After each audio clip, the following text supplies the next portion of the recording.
ICE tables are an important tool to help you organize and solve equilibrium questions and perform equilibrium calculations. So ICE tables and equilibrium and Q, these are all concepts that will be with you for the rest of the semester, and they are very important.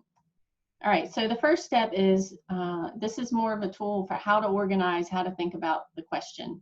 So you're going to write your reaction and write your expression for K. So always write down whatever your reaction is, write down the corresponding expression for K. And if you're given the value for K, go ahead and write that in so that you have it all in place. If you're given several concentrations, you might need to check the value of Q.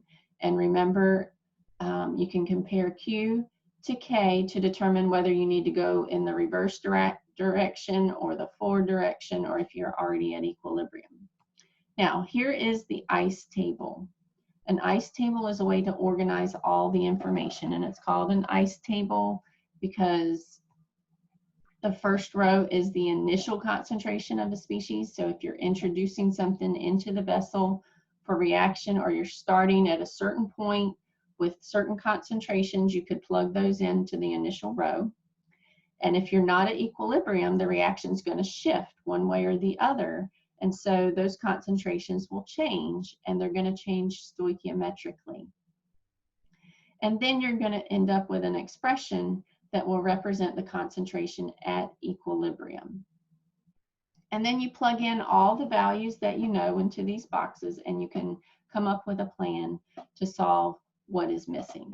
So let me finish here by saying, if you're going in the forward direction, then your reactants will be decreasing with subtraction, and your products will be increasing with addition. Whereas if you go in the reverse direction, then it's your products that are going to decrease. You're going to use up the products, so they will go down. That's why we subtract, while your reactants will increase.